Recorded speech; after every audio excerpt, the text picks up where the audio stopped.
Okay अच्छा, meeting की recording मैंने शुरू कर दी। ओके, अब आज हम लोगों ने इंशाल्लाह 4th लेक्चर करना है। आप लोगों ने पिछले लेक्चर से कुछ पूछना हो कल के लेक्चर से तो आप पूछ सकते हो। फ़िलहाल मैं इसका साइज़ थोड़ा रिड्यूस करती हूँ क्योंकि मुझे भी लिखना कुछ नहीं है, और मैं यहाँ पर ये प्रेजेंटेशन खोल लेती हूँ जिसको हम कल देख रहे थे। हम लोगों ने इस स्लाइड पे ख़त्म किया था जहाँ पे हम ये देख रहे थे कि डिस्क्रीट टाइम सिग्नल्स अगर एनर्जी सिग्नल्स हों तो वो किस तरह के लगते हैं देखने में, और उनकी एनर्जी कंप्यूट कैसे की जाती है। इस तरह से अभी हम लोगों ने उनकी पावर के बारे में कोई बात नहीं की थी, ठीक है। तो ये जो पहला कॉलम है इसके बारे में हम लोगों ने पढ़ा था। तो अगर इसके बारे में या इससे पहले जो टॉपिक्स पढ़े थे उनके बारे में अगर कोई कन्फ्यूजन हो तो प्लीज़ आप मुझे बताओ, फिर हम उन मसलों को हल करके फिर हम आगे चलते हैं। मैम एक क्वेश्चन है। जी बताइए।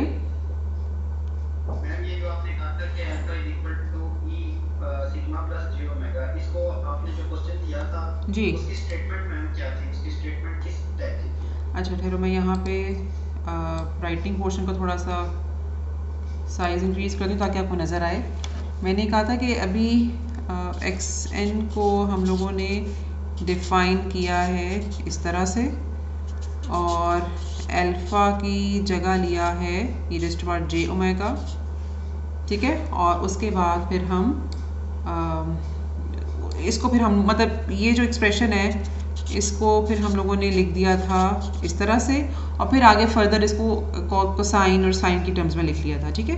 तो मेरा सवाल ये था कि इंस्टेड अगर हम अल्फ़ा की जगह लिखें सिग्मा प्लस जे ओमेगा, तो अब इसके नतीजे में बनने वाला सिग्नल कैसा होगा, ये मेरा सवाल था।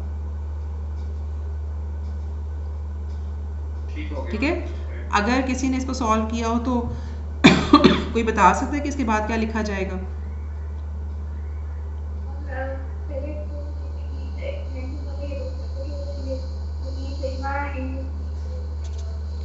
ठीक है, आप ये कह रहे हो कि हम इसको इस तरह से लिखा है आपने? हाँ जी, इस तरह से लिखा है आपने।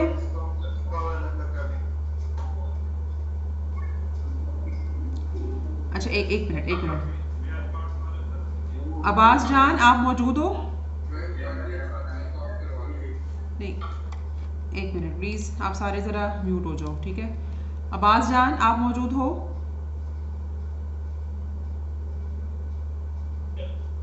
जी ओके जी, अब्बास आप बता सकते हो कि इसके बाद हम क्या करेंगे, इस स्टेप के बाद?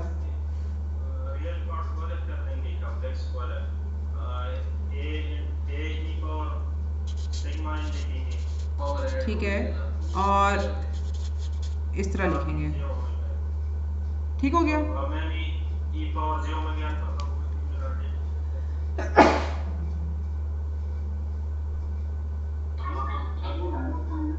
अच्छा जी, और यहाँ से ऑनवर्ड्स हम cos omega n plus j sine omega n लिख सकते हैं, ठीक है। और अब जब क्रॉस मल्टीप्लाई करके इस ब्रैकेट को सॉल्व करेंगे तो that would be equivalent to cos omega n plus j sine omega n, ठीक है। अच्छा, अब इस सिग्नल में ये जो मैंने यहाँ पे लिखा है और जो सिग्नल हम लोगों ने यहाँ पे देखा था, इन दोनों में क्या डिफरेंस है कि इस लेट्स सपोज कि जिस वक्त मेरे पास सिग्मा, अच्छा मैं चूँकि यहाँ पे भी लिखा हुआ है तो मैं आपको थोड़ा सा इसको इनलार्ज करके दिखा देती हूँ कि जो मेरे पास ये सिग्नल है ना, इसको तो हम ऐसे लिख सकते हैं cos omega n plus j sine omega n। अगर मैं इसका रियल पार्ट देखूँ तो that is equal to a cos omega n, मतलब एक कॉज वेव है जिसकी फ्रीक्वेंसी ओमेगा है और जिसका जो मैक्सिमम एम्पलीट्यूड है वो a है, और कॉज सिंपली जो है वो एक जनरेट होता जाएगा और डिके नहीं होगा। लेकिन यहाँ पर कोसाइन के साथ एक एक्सपोनेंशियल सिग्नल मल्टीप्लाई हो रहा है, ठीक है। अगर सिग्मा की वैल्यू 1 से बड़ी है तो ये एक एक्सपोनेंशियली ग्रोइंग साइन वेव बनेगी। इस तरह साइन वेव जो है वो इंक्रीज होती, सॉरी कॉज इंक्रीज होती जाएगी। लेकिन अगर सिग्मा की वैल्यू यहाँ पर अगर ये 1 से बड़ी है तो हमें ये जो सारा का सारा सिग्नल है ना, या ये जो सारा का सारा रियल पार्ट है, ये इस तरह से प्लॉट होगा।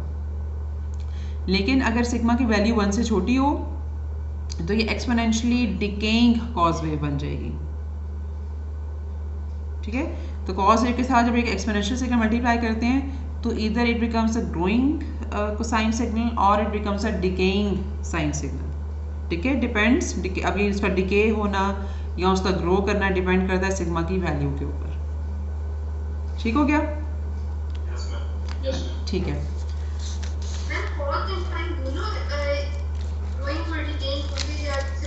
दोनों, बिकॉज ये जो सिग्मा है ये दोनों में अपीयर हो रहा है ना, तो अगर ये ग्रो करेगा तो ये भी ग्रो ही करेगा।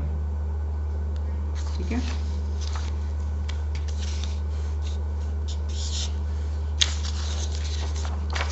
अच्छा जी, मैं वापस स्लाइड्स पे जाती हूँ। हाँ जी बोलिए।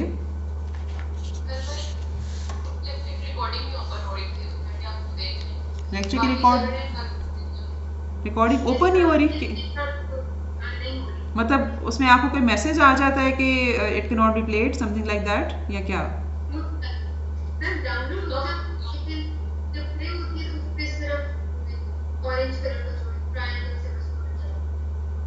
अच्छा ओके, मैं इसको अपने पास प्ले करके देख लेती हूँ, क्योंकि मेरे पास आई गेस सक्सेसफुली चल रही थी।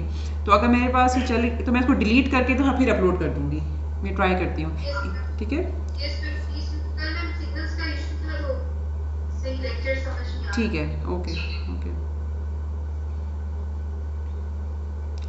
अच्छा जी, और कोई सवाल जो कि पुराने लेक्चर से आप लोग पूछना चाहो?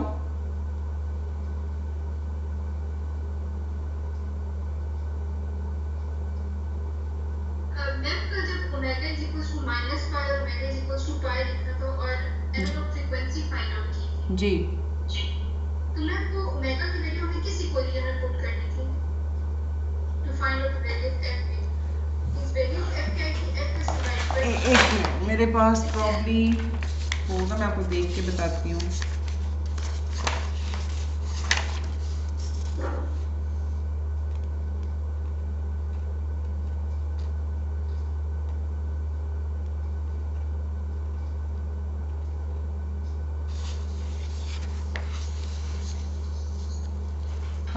इस वाली क्वेश्चन में,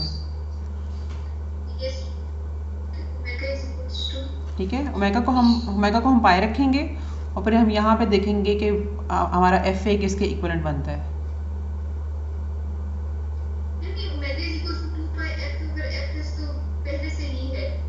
जी पहले से ही है, यस तो मैम हमें ओमेगा की वैल्यू -5 पुट करेंगे जी। Ma'am f is divided by f is equals to f is divided by 2। जब ओमेगा की वैल्यू -5 पुट करेंगे यस मैम तो पाई पाई कैंसिल हो गया और एफ ए बिकम्स -fs/2। ठीक है, यस मैम ठीक है।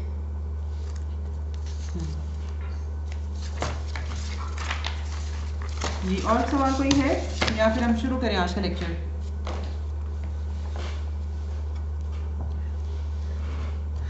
जी n divided by fs जी, equals to small to capital T। Ma'am ये small to capital नहीं, T अच्छा आप इतरत बात कर रही हो, राइट? इतरत आपका एक वो भी आया हुआ था मैसेज भी, n बाय एफ एस जो है ना that is equal to n t, because t is equal to 1 by f s sampling frequency है, कैपिटल T सैम्पलिंग टाइम है। आपने जो उसमें जो मिस्टेक की हुई थी ना, वो अगर मुझे गलत नहीं याद तो let me open your message. आपने मैसेज में एक तस्वीर मुझे भेजी थी, मैं उसको ज़रा चेक करके फिर आपको बताती हूँ। हाँ जी, जो आपने मिस्टेक इसमें की हुई है वो ये है कि 2 पाई एफ ए और ये भी लिखा हुआ है, n यहाँ पे नहीं होना चाहिए। अगर आपने n यहाँ पे लिखा तो फिर n को यहाँ भी होना चाहिए, और ये n और n कैंसिल आउट हो जाते हैं। ठीक है, n आपने सिर्फ एक तरफ रखा ना, जिसकी वजह से आपकी कंप्यूटेशन में थोड़ा सा प्रॉब्लम हो गया था। और आई गेस क्या, जी बोलो। मैम जी सर ये डिस्क्रीट सिग्नल और एनालॉग सिग्नल आप इक्वेट कर सकते हैं? बाय डेफिनेट मैथमेटिकली यस, मतलब मैथमेटिकली इस तरह से कि अगर आपको याद हो तो मैंने x ऑफ n के यहाँ मतलब ये बेसिकली 3 सिम्बल्स बनाए थे इक्वेट करने के लिए कि मैथमेटिकली हम उनको रिलेट कर सकते हैं इस तरह से कि अगर हम t की जगह nt लिखें तो यस मैम। इसका मतलब यही होगा कि कैपिटल T और कैपिटल 2T के दरमियान जितनी भी टाइम वैल्यूज़ हैं उसके ऊपर हम डेटा को उठा ही नहीं रहे, तो मैथमेटिकली इक्विवेलेंट बन जाते हैं। और उसके बाद हम बल्कि इसको इस तरह से भी कहते हैं कि आप कई जगह पे ये भी लिखा देखोगे कि x of nt is equal to x of n such that t is equal to nt। इसको ये भी लिखने का एक तरीका है।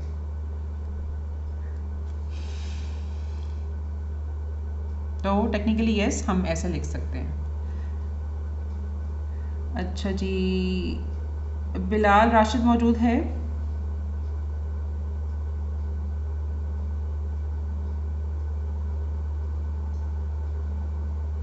जी ओके, मैं I was just checking randomly. Bilal कल के बारे में कोई सवाल है आपका? फिलहाल नहीं है, ओके। आप कल मौजूद थे, क्लास में मौजूद थे?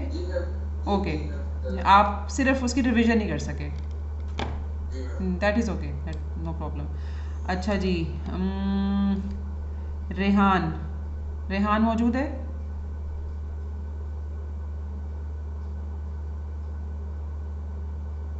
रेहान आप अवेलेबल हो? मैम REHAN नहीं, आप रेहान हो, मैं रेहान बोल रही हूँ, ठीक है जी। रेहान है मौजूद?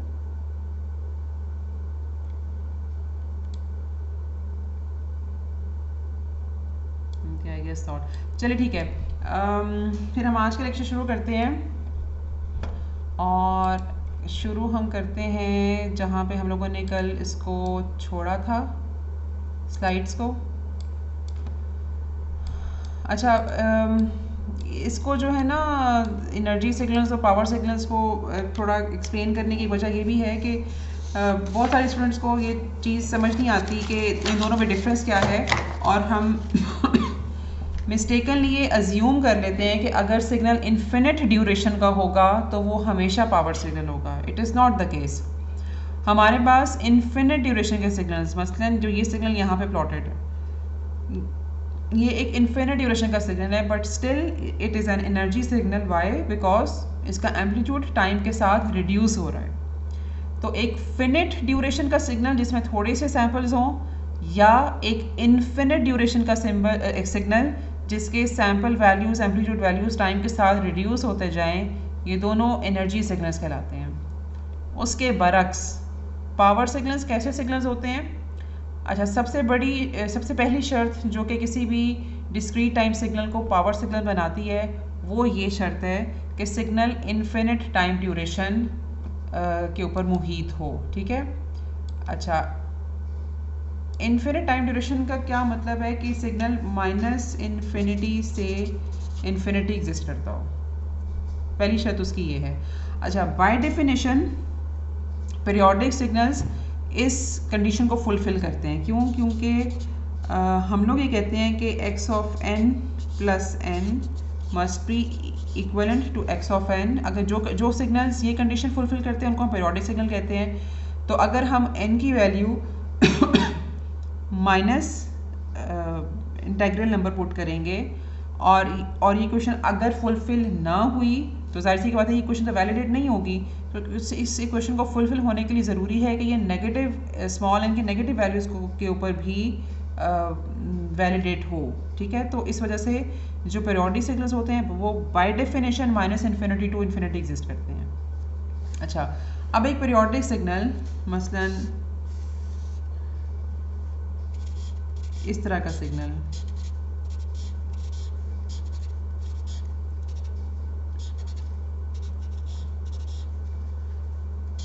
अच्छा बाय द वे इसका पीरियड जो है ना वो n इज इक्वल टू 4 है। अच्छा, ये minus infinity to infinity exist करेगा। अब इसकी हम हमेशा पावर कंप्यूट करते हैं। अच्छा, अब थोड़ा सा मैं आपको ये बताना चाहूँगी कि पावर का क्या मतलब है। पावर बेसिकली होता ये है कि हम for few number of samples, let's suppose capital N number of samples के लिए सिग्नल की पावर कंप्यूट करते हैं, ठीक है, क्योंकि power is dependent upon time. आपको पता है कि it is work done in a given time, जो हम फिजिक्स में पढ़ा करते थे, ठीक है। तो अगर हम सिग्नल्स की बात कर रहे हैं तो हम हमेशा जब भी पावर बोलते हैं तो हमारा मतलब होता है एवरेज पावर, जो कि एक खास टाइम ड्यूरेशन के ऊपर जितना सिग्नल एग्जिस्ट करता है उसकी पावर कंप्यूट करके हम कहते हैं कि जी हम लोगों ने एवरेज पावर कंप्यूट की, जो कि इतने टाइम सैम्पल्स के ऊपर वैलिड है। अब जब पीरियोडिक सिग्नल्स होते हैं तो वो हमारे लिए बड़ा आसान होता है कि हम सिर्फ उसकी एक पीरियड की पावर कंप्यूट कर लेते हैं। अब जो पावर सिग्नल की हमें इन 4 सैम्पल से मिलेगी वही पावर इन्हीं 4 सैम्पल से मिलेगी, वही नेक्स्ट 4 सैम्पल में मिलेगी एंड सो ऑन। तो इसकी एवरेज पावर जो है वो कंप्यूट करना इट इज़ वेरी इजी, और कंप्यूट ऐसे की जाती है, उसका मतलब हम जो फॉर्मूला लगाते हैं, बेसिकली मैं यहाँ पर ये चीज़ लिखने लगी हूँ, और इसका मतलब ये है कि हम ये जो x ऑफ n लेना है हम लोगों ने बेसिकली एक टाइम पीरियड के अंदर जितने भी सैम्पल्स आते हैं वो लेना है। अब हम टाइम पीरियड 0 से शुरू करके 3 तक जाएं, या फिर 4 से शुरू करके 7 तक जाएं, या हम कोई भी टाइम पीरियड किसी भी जगह से शुरू करके कहीं भी ख़त्म करें, एक टोटल टाइम पीरियड के अंदर जितने भी सैम्पल्स आ रहे हैं हम लोगों ने वो इस समेशन में कंसिडर करने हैं। यहाँ पे ब्रैकेट्स लगाने का मकसद ये है कि हम वो जो टाइम पीरियड है वो बेसिकली कोई भी उठा सकते हैं। हम ये वाले 4 सैम्पल्स भी उठा सकते हैं, हम ये वाले 4 सैम्पल्स भी उठा सकते हैं जो आपको यहाँ पे नज़र आ रहे हैं, ठीक है। हम ये 4 सैम्पल्स भी उठा सकते हैं, वो हमारी अपनी मर्ज़ी है, लेकिन हम लोगों ने एक पीरियड के सैम्पल्स उठाने हैं और पावर इस तरह से कंप्यूट करते हैं, ठीक है। यहाँ तक बात क्लियर है? अच्छा, अब आप अगर मुझे कहोगे कि हम लोगों ने ये इन्फिनिट ड्यूरेशन का इन्फिनिट टाइम ड्यूरेशन का सिग्नल है, हम लोगों ने पिछली दफ़ा तो एक इन्फिनिट टाइम ड्यूरेशन सिग्नल की एनर्जी कंप्यूट की थी, तो यहाँ हम इसकी पावर क्यों कंप्यूट कर रहे हैं? तो अगर आप देखो कि ये सिग्नल जो है ये -इन्फिनिटी से इन्फिनिटी की तरफ जा रहा है, और अगर हम लोगों ने इसके हर सैम्पल को स्क्वायर करके ऐड करना हो, ठीक है ना। एनर्जी का फार्मूला आपको पता है क्या है? एनर्जी के फार्मूले में हम बेसिकली जो उसका ओरिजिनल फार्मूला है वो -इन्फिनिटी से इन्फिनिटी की तरफ जाता है, और हमने हर सैम्पल को स्क्वायर करके फिर ऐड अप करना होता है, ये हमें सिग्नल की एनर्जी देता है। तो अगर इन्फिनिट ड्यूरेशन का सिग्नल ऐसा हो जो कि टाइम के साथ डिके नहीं हो रहा, ठीक है, इंक्रीज भी नहीं कर रहा, लेकिन कम से कम उसकी कांस्टेंट वैल्यू जो है वो चलती जा रही है, तो इस तरह का सिग्नल अगर हम उसके हर सैम्पल को स्क्वायर करके ऐड अप करेंगे तो आपका क्या ख्याल है कि इसकी एनर्जी क्या आएगी?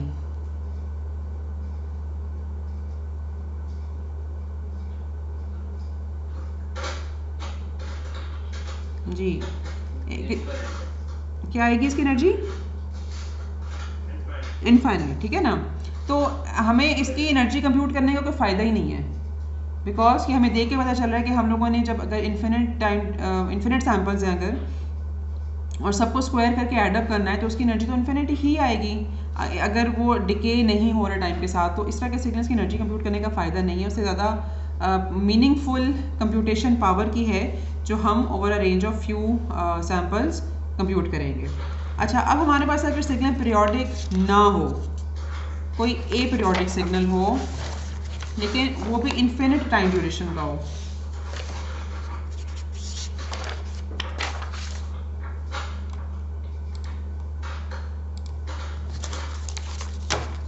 ठीक है। इन्फिनिट टाइम ड्यूरेशन का मतलब अगेन ये है कि वो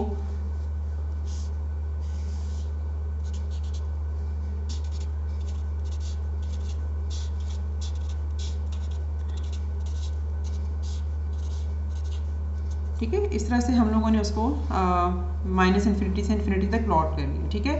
अब इसमें हमें कोई पीरियोडिसिटी नज़र नहीं आ रही, इसको हम किसी इक्वेशन के थ्रू एक्सप्रेस नहीं कर सकते, ये सिंपली एक रैंडम डेटा है जो कि जनरेट होता जा रहा है। आप नॉइज़ की मसलन बात कर सकते हो कि अगर हम जैसे टीवी ऑन करते हैं, अगर उसमें कोई चैनल ना आ रहा हो तो हमें एक नॉइज़ मुसलसल दिखाई या सुनाई देती है, तो एक नॉइज़ी डेटा है जो कि जनरेट होता चला जा रहा है। अब अगर हमने इसकी पावर निकालनी हो तो वो हम कैसे निकाल सकते हैं? और पावर भी हम जब बात करते हैं तो वही मीन एवरेज पावर, अच्छा, अब उसका तरीका ये होता है कि हम इसके पहले n सैम्पल्स लेते हैं, ठीक है, और हम इसकी पावर कंप्यूट करते हैं. Let me call this power P0. ठीक है, ये हम लोगों ने n सैम्पल्स उठाए हैं. n can be any number, any convenient number जो हमारी एप्लीकेशन पे डिपेंड करता है कि लेट सपोज कि हमें कितना टाइम ड्यूरेशन हम वेट कर सकते हैं ताकि n सैम्पल्स हमारे पास जो है वो एक्यूमुलेट हम कर सकें या कलेक्ट कर सकें. ठीक है, तो हम लोगों ने n सैम्पल्स कलेक्ट किए, उनकी पावर कंप्यूट की. पावर कंप्यूट करने का फॉर्मूला जो है वो ये होगा, लेकिन वहाँ पे इसकी जगह हम फिर 0 से लेकर n लिखेंगे. ठीक है, मैं यहाँ पे लिख भी देती हूँ ताकि आपको समझ आ जाए.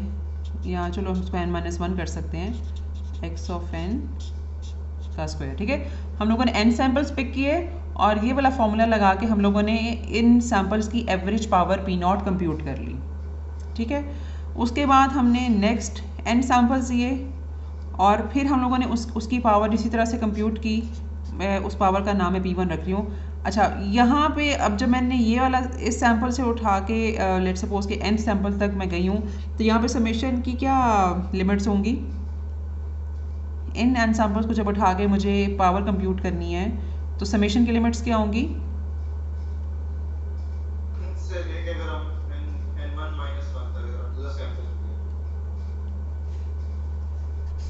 जैसे ये फॉर्मूला इसके लिए है, मतलब इसको मैं P0 चलो कह देती हूँ, तो P1 के लिए मुझे क्या लिखना चाहिए?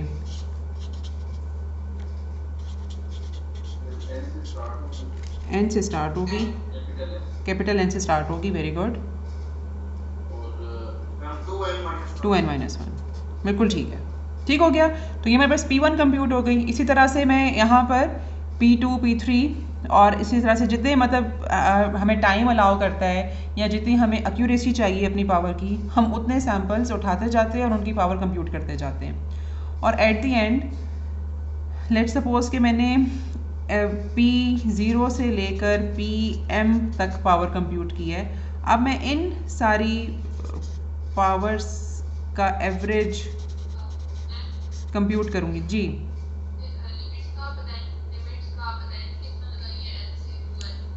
जी, ये मैंने जो n सैम्पल्स उठाए ना P0 के लिए, ये मैंने 0 से लेकर n-1 सैम्पल उठाए. तो मेरे पास जो अगर 0 से लेकर n-1 तक जाऊंगी तो टोटल नंबर ऑफ सैम्पल्स हो गए, that would B n, right? ठीक है जी. और उसके बाद जब मुझे नेक्स्ट n सैम्पल्स उठाने हैं तो बेसिकली मुझे n से उठाकर फिर उसको 2n-1 तक करना पड़ेगा. अब n से जिस वक्त 2n-1 तक मैं सैम्पल्स उठाऊंगी तो there would again be n number of samples. ठीक है, एंड सो ऑन. तो मैं आपको बता ये रही थी कि इस तरह से हम लोगों ने लेट सपोज के P0 से शुरू किया था और हम PM तक कंप्यूटेशन करते हैं और फिर हम इन सारी पावर्स का जब एवरेज करेंगे तो वो हम उसको डिक्लेयर कर सकते हैं कि वो इस सिग्नल की एवरेज पावर है. ठीक है, अब ये कंप्यूटेशन कहाँ तक चलती है? कि ये कंप्यूटेशन इस तरह से चलती है कि लेट सपोज कि हमने P0 से लेकर PM-1 तक एवरेज ली. ठीक है, और फिर हम लोगों ने उसके बाद उसमें जब PM भी डाला और फिर एवरेज ली और हमें इन दोनों एवरेजेस में कोई बहुत सिग्निफिकेंट डिफरेंस नहीं लगा. सिग्निफिकेंट डिफरेंस का मतलब ये होता है कि डॉट के बाद जो 3 वैल्यूज़ हैं वो सेम रहें, चौथी वैल्यू पे डिफरेंस आए सिर्फ, तो वो हम कहते हैं कि ये वाला डिफरेंस इतना सिग्निफिकेंट डिफरेंस नहीं है. मैं आपको मतलब इंजीनियरिंग टर्म्स में बता रही हूँ. डॉट के बाद जो 3 वैल्यूज़ हैं वो सेम रहें, चौथी टर्म में जब डिफरेंस आता है तो उसका मतलब है कि अब मज़ीद पावर की टर्म्स अगर ऐड की जाएंगी तो इतना फ़र्क नहीं पड़ेगा और एवरेज मोर और लेस सेम ही रहेगी. तो उस पर वहाँ पर हम स्टॉप कर सकते हैं. ठीक है, और वहाँ पे हम कह सकते हैं कि ठीक है, हम लोगों ने इस सिग्नल की एवरेज पावर कंप्यूट कर ली which is equal to the average of already computed n+1 powers. तो इस तरह से एक इन्फिनिट ड्यूरेशन का सिग्नल जो कि टाइम के साथ रिड्यूस ना हो रहा हो उसकी और वो पीरियोडिक भी ना हो, उसकी एवरेज पावर कंप्यूट करने का ये तरीका होता है. ठीक है, ये बात आप लोगों को क्लियर है?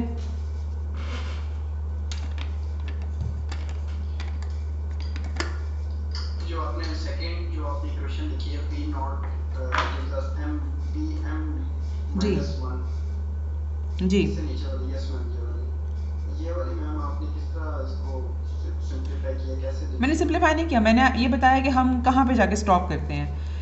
मतलब हमें क्या पता, हमें मतलब कैसे अंदाज़ा होगा कि m क्या होना चाहिए, हमें कितनी कंप्यूटेशंस करनी है। तो उसका मैंने तरीका आपको ये बताया है कि लेट सपोज कि हम कंप्यूटेशंस करते जा रहे हैं, हमने P1 कंप्यूट किया, P2 कंप्यूट किया, लेट सपोज कि हम किसी Pm-1 तक कंप्यूट हम करते हैं और इन सारी पावर्स की हम एवरेज लेते हैं। हमारे पास एक एवरेज पावर आ गई, ठीक है, जो कि हमारे पास बेसिकली m पावर्स को इनके 0 से अगर m-1 तक जाएंगे तो इसका मतलब ये है कि टोटल m कंपोनेंट्स हम लोगों ने लिए हैं जिसकी हम लोगों ने एवरेज पावर कंप्यूट की है। और फिर उसके बाद हमारे पास एक लेट सपोज के p ऑफ m-1 के बाद हम फिर से n सैम्पल्स उठाते हैं और हम pm कंप्यूट करते हैं। अब इसकी जो एवरेज पावर होगी, मतलब p नॉट से लेकर pm तक जितने भी पावर्स हैं इनकी जो एवरेज वैल्यू होगी, लेट सपोज के हम उसको p ऑफ एवरेज m+1 कहते हैं। तो अगर pm और pm+1 में इतना डिफरेंस नहीं है तो मतलब ये है कि हम इन दोनों में जो डिफरेंस है वो सिर्फ फोर्थ वैल्यू डॉट के बाद फोर्थ वैल्यू में डिफरेंस शो करता है, यानी कि वो कुछ 0. लेट सपोज 000 और यहाँ पे कोई हमारे पास नॉन ज़ीरो नंबर है, तो हम ये कह सकते हैं कि pm और pm+1 में डिफरेंस नहीं है, तो वहाँ पर हम अपनी एवरेज लेना स्टॉप कर सकते हैं। ठीक है, ये मैंने चीज़ बताई थी। तो ये तरीक़ाकार है बेसिकली, अगर हमारे पास एक इन्फिनिट ड्यूरेशन का रैंडम सिग्नल हो तो उसकी एवरेज पावर कंप्यूट कैसे की जाती है। ठीक है, और अगर पीरियोडिक सिग्नल जो कि बाय डेफिनेशन एक इन्फिनिट ड्यूरेशन का सिग्नल ही होता है, उसकी हम सिर्फ पावर कंप्यूट करते हैं एक साइकिल के लिए और उसका रिलेशनशिप ये है। इस तरह के सिग्नल की एनर्जी कंप्यूट नहीं हो सकती क्योंकि वो कंप्यूट के बगैर हमें पता है कि वो इन्फिनिटी है। ठीक है, तो हमारे पास सिग्नल्स, हम लोगों ने क्लासिफिकेशन का मतलब बेसिकली होता है कि हम उन्हें किस तरह से डिवाइड कर सकते हैं गिवन सिग्नल्स को दो कैटेगरीज में। तो एक जो क्लासिफिकेशन है सिग्नल्स की, that is in terms of energy signals and power signals. और पावर की हम जब बात करते हैं तो बाय डेफिनेशन हमारा मतलब होता है कि हम एक एवरेज पावर की बात कर रहे हैं। और यहाँ पे जो दो सिग्नल्स प्लॉटेड है आपके सामने, एक पीरियोडिक सिग्नल है और एक अपीरियोडिक रैंडम सिग्नल है। इन दोनों सिग्नल्स की हम पावर कंप्यूट करेंगे।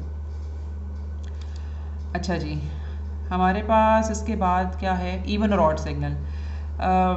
इवन ऑड सिग्नल को एक इवन सिग्नल को मैथमेटिकली इस तरह से डिफाइन किया जाता है, और इस बात का बेसिकली मतलब ये है कि अगर हम n=0 के ऊपर एक मिरर रख दें तो n greater than 0 के ऊपर जो वैल्यूज़ हैं वो बिल्कुल उसी तरह से n<0 के ऊपर प्लॉट हो जाएंगी और सिग्नल एक बिल्कुल सिमेट्रिक सिग्नल की तरह हमें मिलेगा।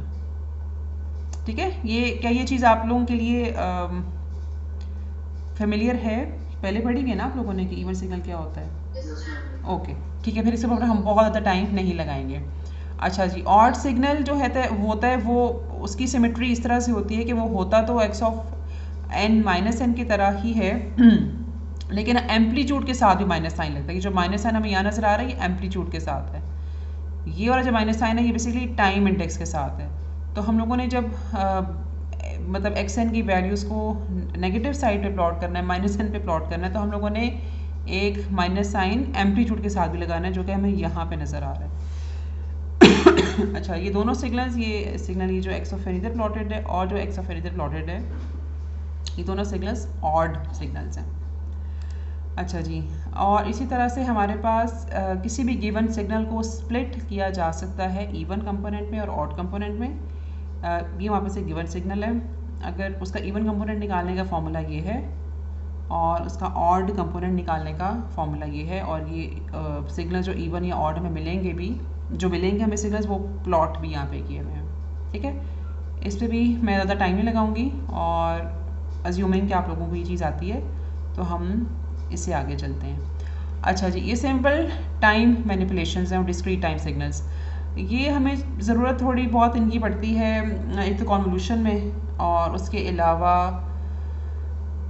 जब हम परहैप्स करेंगे मल्टी रेट सिग्नल प्रोसेसिंग तो तब हमें थोड़ा सा पता होना चाहिए कि टाइम स्केलिंग वहाँ पर हमारे लिए थोड़ी सी हेल्पफुल होती है।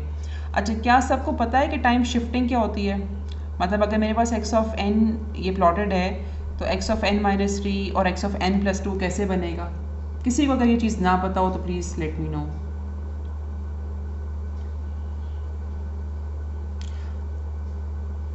किसी ने मुझे जिक्र किया था कि वो किसी स्टूडेंट ने आप लोगों में से कि आप में से किसी ने पावर पढ़ी है और डीएसपी नहीं पढ़ी।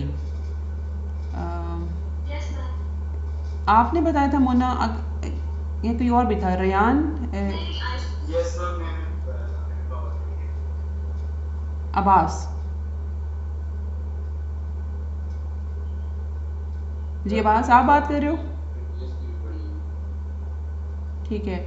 अच्छा, तो ये आपने डीएसपी तो शायद नहीं पढ़ी, लेकिन आपने क्या सिग्नल्स एंड सिस्टम्स का कोर्स लिया था? यस मैम, मैंने पढ़ी है टाइम शिफ्टिंग एक्टिविटी चीजें मैंने पढ़ी। ठीक है, तो ये चीज़ आपके लिए थोड़ी फेमिलियर है कि टाइम शिफ्टिंग किस तरह से अप्लाई की जाती है? yes, ma'am. ओके।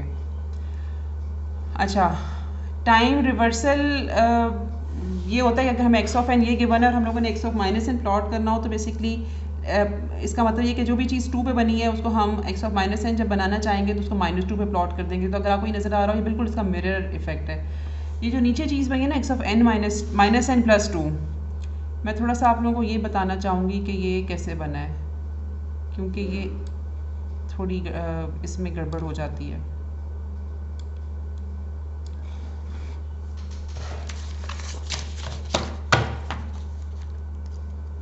मैम इसको -n+2 के इक्वल टू 0 करते हो, मैम की वैल्यू निकालते हैं सेंटर जो उसका पॉइंट होगा, इसका शेप होगा। हाँ, ये तो मेरा लिए बेस्ट तरीका है, आसान तरीका है करने का।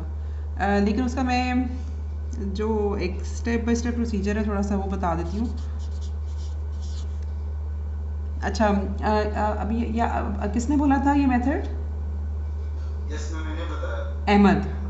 अच्छा अहमद, आप प्लीज़ एक काम करना कि एक छोटी सी एग्जांपल लेकर उसको एक पेपर पे सॉल्व करके ना उसकी ज़रा तस्वीर व्हाट्सएप ग्रुप पे डाल देना, ताकि जिन लोगों को वो मेथड आपकी अप्रोच आसान लगे तो वो उसको फिर अडॉप्ट कर सकें। ठीक है?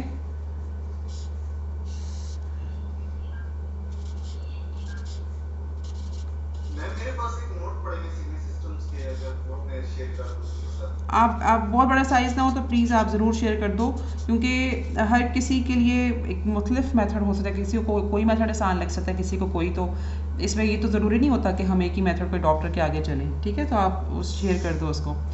अच्छा, लेट सपोज हमारे पास एक्स ऑफ एन ये है और हम प्लॉट करना चाह रहे हैं -n + 2। ठीक है? इसमें अगर आप देखो तो हम शिफ्टिंग भी कर रहे हैं,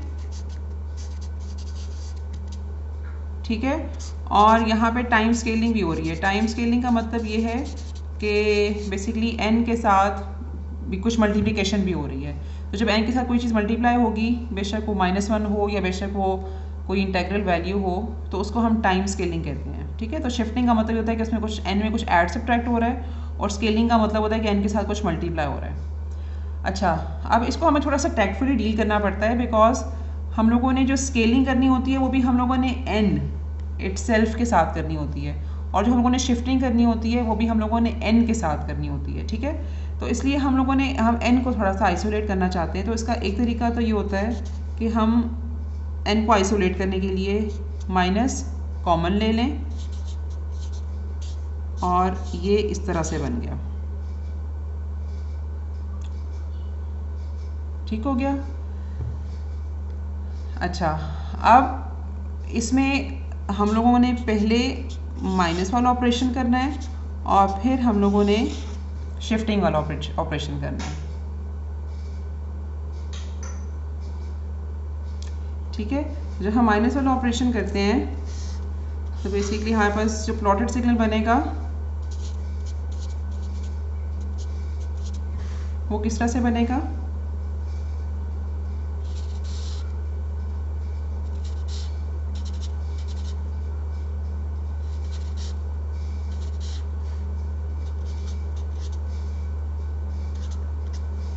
ठीक है।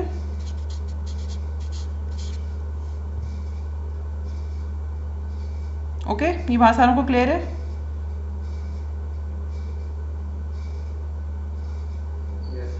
ओके, तो पहले हम लोगों ने ये वाला ऑपरेशन किया जिसमें हम लोगों ने बेसिकली उसको फ्लिप करना है या स्केल करना है। उसके बाद हम, तो ये हमारे पास स्टेप ए हो गया, या जब मैंने इसको यहाँ पे 1 का है, मैं इसको इधर भी 1 कह देती हूँ। ये स्टेप 1 हो गया, और स्टेप 2 जहाँ पे मुझे इसको शिफ्ट करना है, अब शिफ्ट क्योंकि मुझे -2 के साथ करना है, तो मेरे पास जो इवेंचुअली सिग्नल बनेगा, मेरा अंदाज़ा है कि वो कुछ बनेगा इस तरह से। तो ये स्टेप नंबर 2 हो गया, जिसे मैंने 2 का शिफ्ट इसमें डाला है।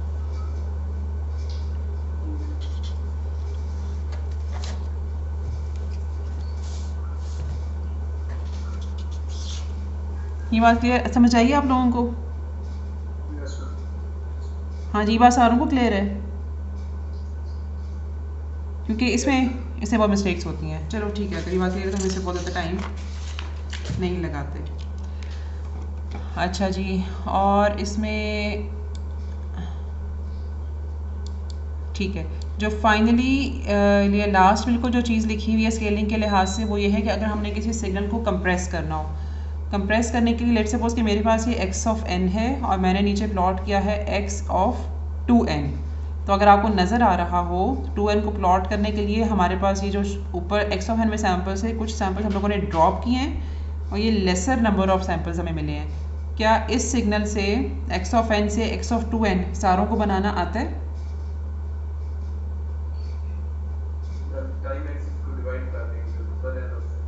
जी बिल्कुल ठीक है। हम बेसिकली करते यूँ हैं। हाँ जी, आप लोगों को स्क्रीन पे नज़र आ रहा है? क्योंकि हम अभी यहाँ पर लाइट गई थी तो मेरे पास स्क्रीन थोड़ी के लिए बंद हो गई थी। आप सारों को स्क्रीन शेयर हो रही है?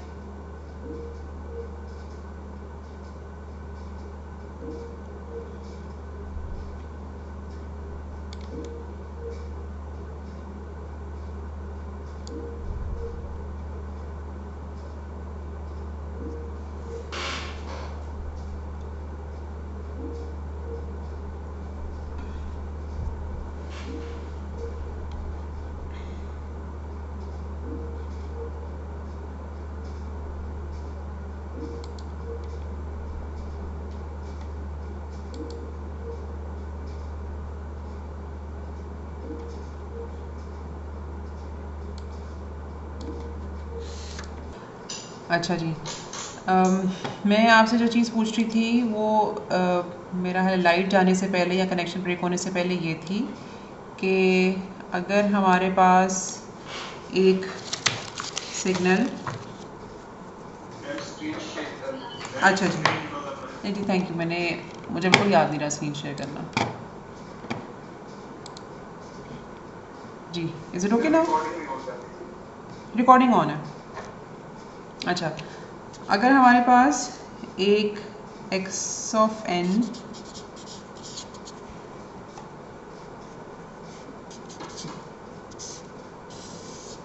गिवन हो इस तरह से, मैं इसकी सिर्फ वैल्यूज़ n की वैल्यूज़ जो है वो प्लॉट करके उस पर आपसे बात करूँगी। 0 1 2 3 4 5 6 -1 -2 -3, ये -4, ये -5। अच्छा, अब अगर हम लोगों ने एक y ऑफ n प्लॉट करना हो जो कि x ऑफ 2n हो, तो वो हम कैसे प्लॉट करते हैं? जी हमज़ा आप बता रहे थे, if Hamza is available. Madam ये जो हमारी टाइम एक्सिस के नंबर्स हैं वो डिवाइड कर देंगे, ये 2 है। ठीक है, ये जो सिग्नल है ना, यहाँ पर मैंने एम्पलीट्यूड वैल्यूज़ प्लॉट नहीं की, मैंने सिर्फ टाइम के लिहाज से बताया कि ये सिग्नल लेट सपोज -5 से 6 तक अवेलेबल है हमारे पास। ठीक है, और हम x ऑफ 2n प्लॉट करना चाह रहे हैं जिसको हमने फिर y ऑफ n का नाम दिया है। तो y ऑफ n प्लॉट करने के लिए हम क्या करेंगे कि टाइम के हर सैम्पल को, यानी कि हर टाइम इंस्टेंट को बेसिकली 2 से डिवाइड करेंगे। यहाँ पर भी 2 से डिवाइड करेंगे। ठीक है, और मसलन जिस वक्त आप 0 को 2 से डिवाइड करते हैं तो हमारे पास आंसर 0 रहता है। तो हमारे पास जो ये वाला टाइम सैंपल है इसके ऊपर जो भी एम्पलीट्यूड की वैल्यू होगी वो हमें 0 के ऊपर मिलेगा। क्या 1/2 एग्जिस्ट कर सकता है? ये मिस हो जाएगा। Why? Because n can always take integral values, या n can only take integral values. तो 1/2 विच इज़ 0.5, तो n की वैल्यू 0.5 नहीं हो सकती, तो ये वाला सैंपल हमें ड्रॉप करना पड़ेगा। उसके बाद 2/2 इज इक्वल टू 1, तो ये जो x ऑफ n में जो सैंपल 2 के ऊपर था, y ऑफ n में वही सैंपल 1 के ऊपर आ जाएगा। अगेन ये सैंपल हम ड्रॉप कर देंगे। x ऑफ n में जो सैंपल 4 के ऊपर था, y ऑफ n में वही सैंपल 2 के ऊपर आ जाएगा। ठीक है, ये बात समझ आ रही है? जी, क्योंकि हम x ऑफ 2n बनाना चाह रहे हैं। x ऑफ 2n को बनाने का एक बीच में जो एक इंटरमीडिएट स्टेप है वो ये है कि हम x ऑफ n के जितने भी टाइम इंस्टेंट्स हैं, जिन भी टाइम इंस्टेंट्स पे x ऑफ n डिफाइंड है, उस सबको 2 से डिवाइड करें, और फिर वो सारे टाइम इंस्टेंट्स जो कि 2 से डिवाइड होने के बाद इंटेग्रल वैल्यूज़ पे रहते हैं, जैसे 2/2 is equal to integral value, सिर्फ हम वही सैम्पल्स रिटेन करते हैं।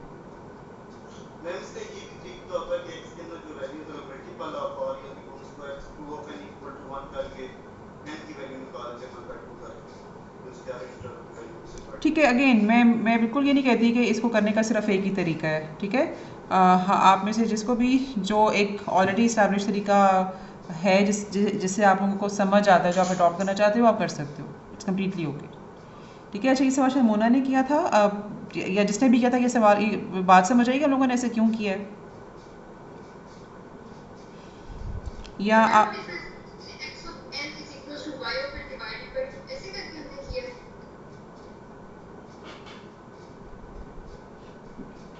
हम लोगों ने ऐसे नहीं किया। हम लोगों ने इसके हर देखा। अच्छा, एक चीज़, क्या आपको ये पता चल रहा है कि y ऑफ n में लेस नंबर ऑफ सैंपल्स होंगे as compare to number of samples in x of n? ये पता चल रहा है आपको? अच्छा, अब बेसिकली ये कंप्रेस्ड हो गया बाय द फैक्टर ऑफ 2। ठीक है, तो हम लोगों ने बाय द फैक्टर ऑफ 2 जब किया, तो बेसिकली किया कि एक सैंपल उठाया 0 वाला, अगले को ड्रॉप किया, फिर उसका अगला उठाया, फिर उसने नेक्स्ट ड्रॉप किया, एंड सो ऑन। तो हमारे पास यहाँ पे बिल्कुल आधे सैंपल्स जो है ना वो हमें यहाँ पर मिलेंगे। अच्छा, इसी तरह से अगर हम लोगों ने एक signal z of n plot करना हो, जो कि इस वाले फैक्टर को एग्जीक्यूट करके हमें मिलेगा, तो फिर उसको हम प्लॉट कैसे करेंगे? हम हर टाइम इंस्टेंट को 3 से मल्टीप्लाई करेंगे। मसलन अब मेरे पास, क्योंकि यहाँ पे लेट मी सी कि अगर मेरे पास कोई और कलर्ड मार्कर हो, मेरे पास एक रेड पेन है, मैं इससे ट्राई करती हूँ, अगर लेकिन आई डोंट नो कि कितना क्लियर होगा कि नहीं। मतलब 0 को मल्टीप्लाई बाई 3, 1 को मल्टीप्लाई बाई 3, 2 को multiply by 3, and so on. ठीक है, तो जिस वक्त हम 0 को 3 से मल्टीप्लाई करते हैं तो इट रिमेन्स 0। तो इसका मतलब है कि जो 0 वाला सैंपल है वो मुझे यहाँ पर भी 0 पे ही मिलेगा। जो सैंपल यहाँ पे 1 पे लोकेटेड है वो मुझे किधर मिलेगा? जो सैंपल 1 पे लोकेटेड है वो मुझे यहाँ 3 पे मिलेगा। ठीक है, जो सैंपल यहाँ पे 2 पे लोकेटेड है वो मुझे कहाँ मिलेगा? 6 पे। और बीच में जो 1 और 2 हैं, मतलब यहाँ पे तो बेसिकली लेट्स सपोज कि सैंपल यहाँ पे इस एम्पलीट्यूड के साथ था, ये 1 पे आ गया। 3 पे लेट्स सपोज कोई नेगेटिव में सैंपल था, वो यहाँ पे आ गया। ये जो बीच में 1 और 2 हैं, ये अब बेसिकली 0 वैल्यूज़ के साथ, मतलब मैंने 2 ज़ीरोज़ बीच में इंसर्ट कर दिए हैं। ठीक है, तो x ऑफ n बाई 3 जो है उसको अगर मैं कंपेयर करूँ x ऑफ n से, तो ये एक एक्सपेंडेड वर्जन है। इसको मैंने फैला दिया है सच दैट कि मैंने हर 2 कंसेक्टिव सैंपल्स के दरमियान में, ये जो नीचे वाला वैल्यू है ना 3 लिखा हुआ है, तो 3 - 1 बेसिकली 2 ज़ीरोज़ इंसर्ट मैं करूँगी हर 2 कंसेक्टिव सैंपल्स के दरमियान में।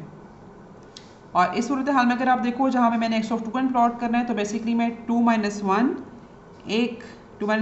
1, एक सैंपल ड्रॉप होगा हर 2 कंसेक्टिव सैंपल के दरमियान में से। तो इस प्रिंसिपल के तहत अगर हमारे पास एक्स ऑफ एन अवेलेबल हो तो वाई ऑफ एन जो कि कंप्रेस्ड वर्जन होता है और जेड ऑफ एन जो कि एक्सपैंडेड वर्जन होता है वो इस तरह से बनता है। ठीक है,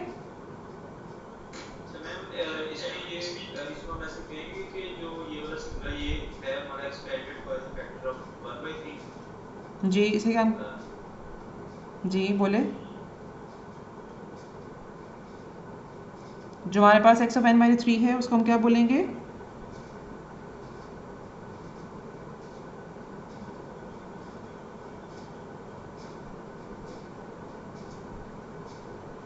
अच्छा आई एम नॉट श्योर कि जिन्होंने सवाल पूछा था वो भी अवेलेबल हैं कि नहीं। अच्छा, ये कॉन्सेप्ट आप लोगों को क्लियर है कि कंप्रेस्ड वर्जन और एक्सपेंडेड वर्जन किस तरह से बनता है? ओके अच्छा, अभी तो हम लोगों ने इन दोनों सिग्नल्स को टाइम डोमेन में देखा है ना। जिस वक्त हम मल्टी रेट सिग्नल प्रोसेसिंग करेंगे उस वक्त हम इंशाल्लाह इनकी जब टाइम में अगर हम लोगों ने कंप्रेस कर दिया सिग्नल को तो इसका फ्रीक्वेंसी भी क्या फ़र्क पड़ता है, और अगर हम लोगों ने जहाँ पे सिग्नल को एक्सपैंड किया है तो इस एक्सपेंशन से सिग्नल के ऊपर क्या फ़र्क पड़ता है, उसकी फ्रीक्वेंसीज़ पे क्या फ़र्क पड़ता है, वो इंशाल्लाह मल्टी रेट सिग्नल प्रोसेसिंग में उस चीज़ को सीखेंगे। लेकिन ये एक बहुत बेसिक कॉन्सेप्ट है जो कि ज़रूर हमें पता होना चाहिए मल्टी रेट सिग्नल प्रोसेसिंग करने से पहले, मतलब ये चीज़ें वहाँ पे इस्तेमाल होती हैं। तो अभी इसीलिए हम इन बेसिक्स को थोड़ा सा ज़्यादा टाइम दे रहे हैं ताकि हम लोगों ने वो जब थोड़े से मुश्किल वाले कॉन्सेप्ट पढ़ने हैं तो ये बेसिक्स हमारे बिल्कुल क्लियर हों। अच्छा, यहाँ से आगे चलें। ओके और मेरा लिए स्लाइड तो शायद सिर्फ एक ही रह गई है, जो कि अच्छा ठीक है, हम लोगों को अब शायद शिफ्टिंग भी करनी आ गई है, टाइम रिवर्सल, और टाइम रिवर्सल के साथ अगर मतलब हमारे पास शिफ्टिंग और रिवर्सल अगर इकट्ठे मौजूद हो, जैसे ये वाला सिग्नल इसमें शिफ्टिंग भी मौजूद है रिवर्सल भी मौजूद है, तो हमें ये भी थोड़ा एग्जीक्यूट करना आगे कि वो किस तरह से करते हैं। और हम लोगों ने स्केलिंग भी करके देख ली कि अगर हम लोगों ने सिग्नल को एक्सपैंड या कंप्रेस करना हो तो वो हम कैसे करते हैं। बिल्कुल ये अच्छा, ये टाइम मैनिपुलेशन है कि टाइम के साथ टाइम में कुछ एडिशन सब्ट्रैक्शन मल्टीप्लिकेशन होती है तो उसको हमने कैसे रिजल्टेंट सिग्नल कैसा होता है। जो बिल्कुल लास्ट स्लाइड है it is about amplitude manipulations, कि इस सिग्नल के साथ ओवरऑल अगर एक ए मल्टीप्लाई हो रहा है, कि नोट पहले हम इस ए को एन के साथ मल्टीप्लाई करके रिजल्ट देख रहे थे, लेकिन अभी हम a को x ऑफ n के साथ मल्टीप्लाई कर रहे हैं, मतलब अब जो चेंज आएगा वो एम्पलीट्यूड में आएगा। तो if a is greater than 1 तो बेसिकली हमें x ऑफ n एम्पलीफाई होकर मिलेगा, and if a is lesser than 1 तो हमें x ऑफ n अटेनुएट होके या रिड्यूस्ड एम्पलीट्यूड के साथ मिलेगा, लेकिन उसकी ज़ाहरी शक्ल सूरत बिल्कुल वही होगी।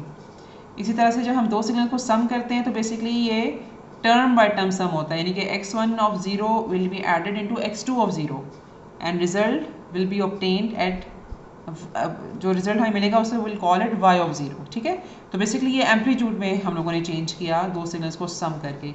इसी तरह से हम जब प्रोडक्ट ऑफ टू सिग्नल्स लेंगे, अच्छा ये बड़ा यहाँ पे WN किसी खास वजह से लिखा है क्योंकि हम लोगों ने जब इंशाल्लाह FIR फिल्टर डिज़ाइनिंग सीखनी है तो इस वाली इक्वेशन को हम लोगों ने इस्तेमाल करना है, जिसमें हम दो डिस्क्रीट टाइम सिग्नल्स को पॉइंट टू पॉइंट मल्टीप्लाई करेंगे।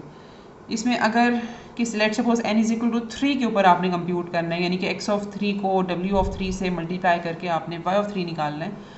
अगर n इज इक्वल टू 3 के ऊपर इन दोनों में से, इन दोनों सिग्नल्स में से कोई एक सिग्नल भी 0 हुआ तो हमारे पास y ऑफ 3 0 हो जाएगा। ठीक है, तो ये कौन सा वाला कॉन्सेप्ट? नहीं, ये कन्वोल्यूशन नहीं है, ये मल्टीप्लिकेशन है। अगर आप देखो मैंने यहाँ पे डॉट डाला है, अगर कन्वोल्यूशन होती तो यहाँ पे स्टेरिक डलता। ये टाइम डोमेन में मल्टीप्लिकेशन हो रही है, ये विंडोइंग का कॉन्सेप्ट है। हम इसको FIR फिल्टर डिज़ाइनिंग में थोड़ी ज़्यादा डिटेल से पढ़ेंगे, लेकिन ये कन्वोल्यूशन नहीं है। ठीक है, अच्छा अभी जो यहाँ तक का जो लेक्चर था ना उसमें हम लोगों ने थोड़ा सा सिग्नल्स को थोड़ा डिटेल से देखा था। अच्छा, उसके बाद अब हमारे पास अभी कुछ 2-4 मिनट हैं, या मैं ये चाहूँगी कि आप जो हम लोगों ने नेक्स्ट लेक्चर जो स्टार्ट करना है वो बेसिकली हम लोगों ने डिस्क्रीट टाइम सिस्टम्स को समझना है। ठीक है, तो अच्छा चलो मैं आपको एक कुछ सिस्टम की एग्जांपल करा देती हूँ। डिस्क्रीट टाइम सिस्टम हम जब डिस्क्राइब करते हैं ना तो बेसिकली हम यूँ करते हैं कि जैसे हम लोगों ने एक लेट्स सपोज के ये एक इक्वेशन देखी थी, ठीक है। अब ये एक सिग्नल है, एक्स ऑफ एन एक सिग्नल का नाम है और ये सिर्फ एन पे डिपेंडेंट है। ए को, ओमेगा को, थीटा को हम लोगों ने फॉर वंस फिक्स कर दिया। अब जब एन वेरी होगा तो हमारे पास एक्स ऑफ एन की कोई ना कोई वैल्यूज़ आती जाएंगी। ये एक सिग्नल की इक्वेशन है। लेकिन हम जब सिस्टम की बात करते हैं तो सिस्टम में बेसिकली हम दो सिग्नल्स को रिलेट करते हैं। मसलन ये इक्वेशन, हम लोगों ने एक सिस्टम के इनपुट पे एक सिग्नल दिया एक्स ऑफ एन और हमें उस सिग्नल की आउटपुट जो मिली वो इस तरह से कुछ मिली कि उसने इनपुट को स्क्वायर करके आउटपुट पे दे दिया, ठीक है। ये एक सिस्टम इक्वेशन है। सिस्टम इक्वेशन में हमेशा दो सिग्नल्स रिलेट होते हैं। एक्स ऑफ एन को यूजुअली इनपुट सिग्नल कहा जाता है या it should be vice versa कि इनपुट सिग्नल को हम एक्स ऑफ एन कहते हैं और आउटपुट सिग्नल को हम वाई ऑफ एन कहते हैं। तो और हम सिस्टम की इक्वेशन को डिफाइन इस तरह से करते हैं कि हम आउटपुट को इनपुट की टर्म्स में डिफाइन कर सकें, ठीक है। तो मैं आपके सामने कुछ इक्वेशंस लिखने लगी हूँ। अब इन इक्वेशंस की को लिखने की भी एक ख़ास वजह है और हम थोड़ा सा ये भी देखेंगे कि हम इन इक्वेशंस को आगे डिस्कस भी करेंगे। यहाँ पर जो सबसे पहली इक्वेशन आपको नज़र आ रही है उसमें इनपुट स्क्वायर होके आउटपुट में मिल रही है। इसको इक्वेशन में अगर हम देखें तो हमें इनपुट की प्रेजेंट वैल्यू और फ्यूचर वैल्यू ऐड अप होके आउटपुट पे मिल रही है। और अगर हम यहाँ पे देखें तो इसमें जो सिस्टम की आउटपुट है वो अपनी प्रीवियस आउटपुट पे डिपेंडेंट है, ठीक है। इनपुट की प्रेजेंट वैल्यू और सिस्टम की प्रीवियस वैल्यू, इन दोनों का सम अप करके हमें सिस्टम जो है वो आउटपुट देता है।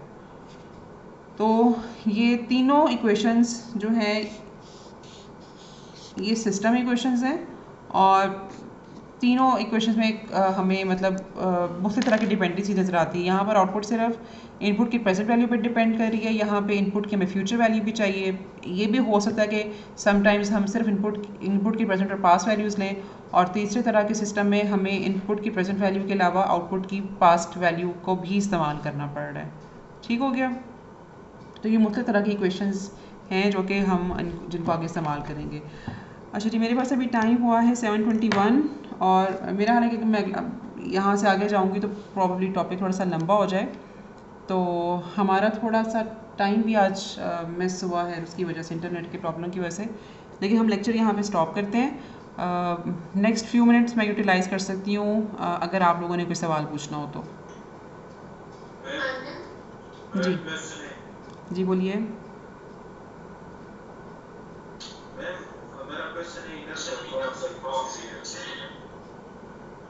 ना इसकी बात कर रहे हो? इसकी बात कर रहे हो? Energy signal. अच्छा जी बोलिए।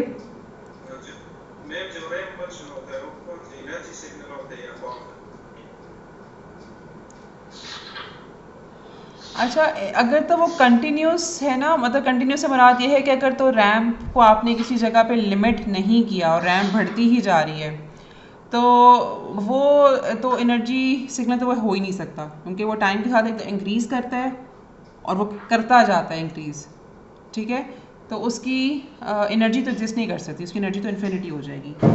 अच्छा, लेकिन अगर हम पावर देखें तो मेरा अपना अंदाज़ा ये है कि अगर हम n सैम्पल्स की रैम जनरेट करें और तो उसकी पावर निकालें तो उसकी भी पावर, मेरा अपना अंदाज़ा ये है कि वो टाइम के साथ इंक्रीज़ ही होती जाएगी, उसकी भी एवरेज पावर हम कंप्यूट नहीं कर सकते। तो रैम्प सिग्नल तो इन दोनों कैटेगरीज में नहीं आता।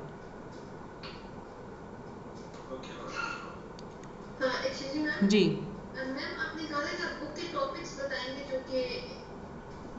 हाँ जी, जब हमारा चले जैसे चैप्टर नंबर 1 ख़त्म हुआ है ना तो उसमें जो इम्पोर्टेंट कॉन्सेप्ट्स हैं उनको मैं लिखूंगी प्रॉब्ली एक स्लाइड के ऊपर, और उसमें जो भी मतलब टॉपिक के नंबर्स हैं वो मैं इंशाल्लाह लिखूंगी, ताकि फिर आप लोगों को मतलब टू द पॉइंट या पता हो कि चैप्टर 1 में से हम लोगों ने क्या क्या टॉपिक्स पढ़ने हैं या पढ़े हैं। जी तो अभी मैंने नेक्स्ट लेक्चर में देंगे नहीं मैं उससे पहले इंशाल्लाह ये टीम्स पे अपलोड कर दूंगी। ओके अच्छा, अभी तक जो भी चीज़ें मैंने अपलोड की हैं कि आप लोगों को फाइल्स के टैब पे क्लिक करके सब लोगों को एक्सेसिबल हैं वो चीज़ें। मसलन मैंने कुछ वीडियो लेक्चर्स रखे हैं, बुक्स रखी हैं, कॉन्फ्रेंस पेपर्स रखे थे कुछ, तो वो सारों के लिए सबके लिए एक्सेसिबल हैं वो। यस मैम एक्सेसिबल है लास्ट वीडियो थी ना ma'am yes it is okay अच्छा हाँ वो तो आपने जिक्र किया था किसी ने कि कल का वीडियो लेक्चर आप लोगों से ओपन नहीं हो रहा, तो अगर वो मेरे से भी ओपन नहीं हुआ या मैं उसको डिलीट करके एक दफ़ा फिर से अपलोड कर दूँगी। हो सकता है कि पहली दफ़ा कुछ मसला हो गया हो। जी जो पेपर तो आपने अपलोड किया उसके अलावा जो है हमने टॉपिक देखा है प्रोजेक्ट के लिए, तो वो उसके सिलसिले में आपको डिस्कशन करनी है तो वो क्या की जा रही है। मेरे पास आपके पास मेरा नंबर भी है, मेरा ईमेल भी है, आप मुझसे किसी भी तरह से कम्युनिकेट कर सकते हो।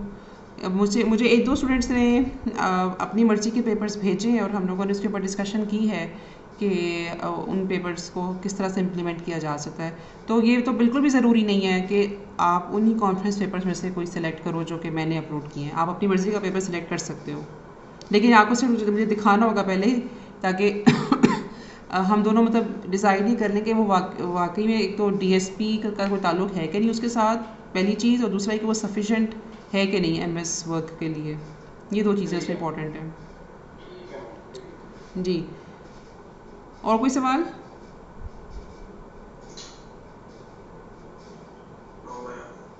चलो ठीक है, बस फिर मैं यहाँ पर मीटिंग ख़त्म करती हूँ क्योंकि आप लोगों के पास अभी नेक्स्ट क्लास होने से पहले फिर 5 मिनट ही होंगे, तो थोड़ा सा आप लोगों को टाइम मार्जिन मिल जाए। तो नेक्स्ट लेक्चर को हम इंशाल्लाह इस पेज से शुरू करेंगे, ठीक है? तो तब तक स्टे सेफ और इंशाल्लाह फिर अगली क्लास में मुलाकात होती है। अल्लाह हाफिज़। अल्लाह हाफिज़।